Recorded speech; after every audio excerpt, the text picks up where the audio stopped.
auditorium of diabetes management. The house is open for the comments and any questions. Sir, you told about the adverse effects of this molecule, but do you find any skin rashes with this molecule as we get in some of our patients who are on other DPP4 inhibitors like pemphigoid, bullous pemphigoid, or rashes or palpable purpura, etc.? Absolutely, all data is there, and justice cannot be done in 12 minutes. I emphasize it about the specificity of DPP4 because DPP is a class of enzymes, and sometimes many of these things are non-specific, and they studied it was predominantly highly specific to DPP4 only. That's why there were not major side effects. The only was nasopharyngitis, which was transient, and not many second-generation pemphigoid rashes. Published data show the number of clinical trials. Yes? I'm Endocrinologist Dr. from Management. So already this drug trial had been done previously in Japan, you told. So at the time we didn't compare with any GLP-1 because if they compare, will it be inferior? That's why we didn't compare, or any other reason that there is no head-to-head trial with GLP-1? I'll tell you, many times in this part of the world, we get carried away by whatever comes from the Western world. One, they are capable of convincing the regulators. Second, they have the money to do huge trials. But thirdly, they capture the market very fast. I'll give an example. Biochemical we poo-pooed. Tell me one person who has seen any disaster in this country because of biochemical. It's one of the best insulin sensitizers ever known. And just because it was competing against some of the molecules from the Western world, I was amazed. Emphatic trial came in 2015.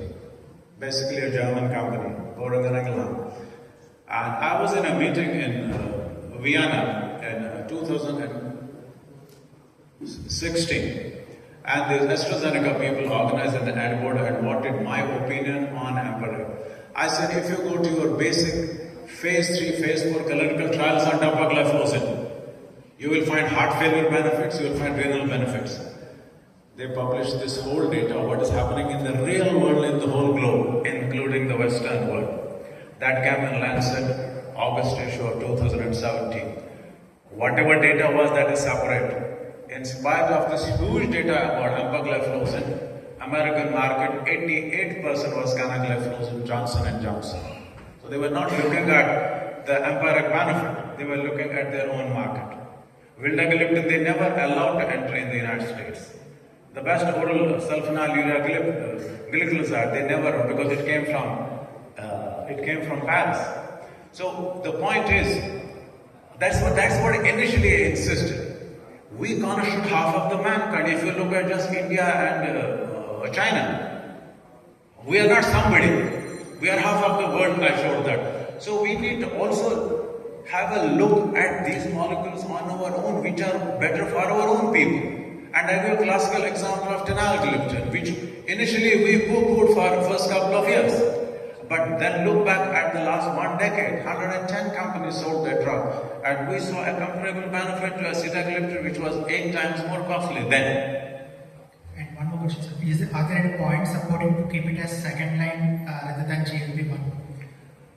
You see, GLP-1 has its own specific role. We are looking at a molecule for a population. I told you, me and Amrish Mittal coordinated that study, landmark study for 3 years, national study. 78% people have still adherence problems. We're looking, including some of those people getting a better treatment. And those people who need that better treatment are not GLP-1 class, which needs money, which needs injections, I told you, which needs a proper ritual to be maintained, which the drug needs to be maintained under refrigeration. And most of India is not there yet. I'm not talking about Delhi, Mumbai and Kochi. I'm talking about the real India outside these cities. Yes? It's a good molecule, sir. The main concern is if the patient gets allergy with the single dose, first dose, then it would be a problem for the patient for because its half-life is too long. So, is there any suggestion? Can we start with other DPP4 inhibitor? Very unlikely. You see, if you look at DPP4 inhibitors, a decade, I remember first meeting we had on DPP4 inhibitors was in 2006. From that day till now, we have not seen any huge issues. I don't visualize that issue. If you are trying to tell me that yes, if you want to use somebody's sensitivity, give a shorter acting Trelagliptin which has a duration of 8 hours and then give it, people have their own choices to make it clinicians. Thank you, sir. Tirzepatide has half-life of 5 days. This Trelagliptin has half-life of 54 hours. But we are prescribing once a week, both these molecules. That is injectable.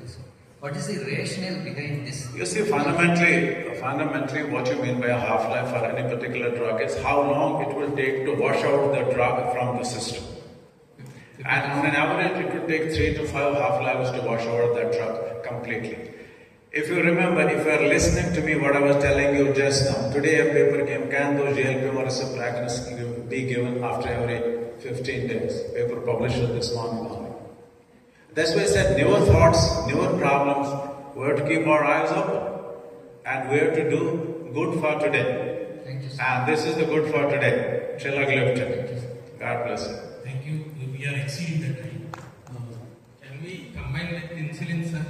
Absolutely. Data available. I know. I told you the data available. I was telling you, if on insulin you want to smoothen glycemic control, and if glucagon suppressibility is an issue, amazing drug to give once in a week. Yes, you can. Data, published data available. Along with sulfonylureas also we can do, sir. Sulfonylurea also available. Data published available. Thank you, sir, for this wonderful and brilliant session on this molecule. We'll have to photo. And the next session will be orations in the overall form. Thank you.